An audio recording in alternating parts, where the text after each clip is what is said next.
महाराष्ट्रात प्रतिबंधित असलेल्या सुगंधित तंबाखूच्या अवैध तस्करीविरोधात गडचिरोली पोलिसांनी मोठी कारवाई करत चामोर्शी मार्गावरील कुरुडजवळील पोहार नदी पुलावर सापळा रचून 2 जणांना अटक केली।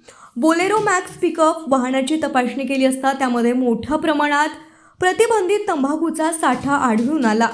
या कारवाईत सुमारे ₹9,72,725 रुपयांचा मुद्देमाल जप्त करण्यात आला असून जिल्ह्यातील अवैध तस्करीला मोठा धक्का बसला आहे।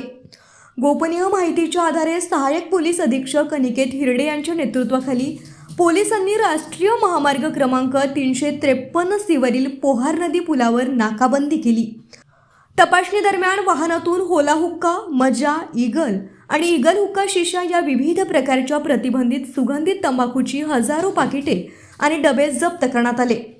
या प्रकरणी नंदकिशोर दिवरुजी शेट्टी आणि राजेंद्र ईश्वर नैताम या दोघांना अटक करण्यात आली असून चौकशीत या तस्करीमागील मुख्य सूत्रधाराचं नावही समोर आल्याची माहिती पोलिसांनी दिली आहे।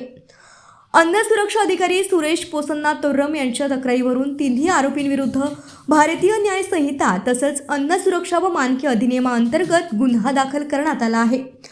मुख्य संशयित चंद्रकांत शत्रुघ्न पिपरे याचा पोलीस शोध घेत असून या तस्करीमागे आणखी मोठं रॅकेट कार्यरत आहे का याचाही तपास सुरू आहे। पोलीस अधीक्षक एम रमेश यांच्या आदेशानुसार अप्पर पोलीस अधीक्षक कार्तिक मधिरा, गोकुळ राजी आणि सहाय्यक पोलीस अधीक्षक अनिकेत हिरडे यांच्या मार्गदर्शनाखाली चामोर्शी पोलिसांनी ही धडक कारवाई यशस्वी केली।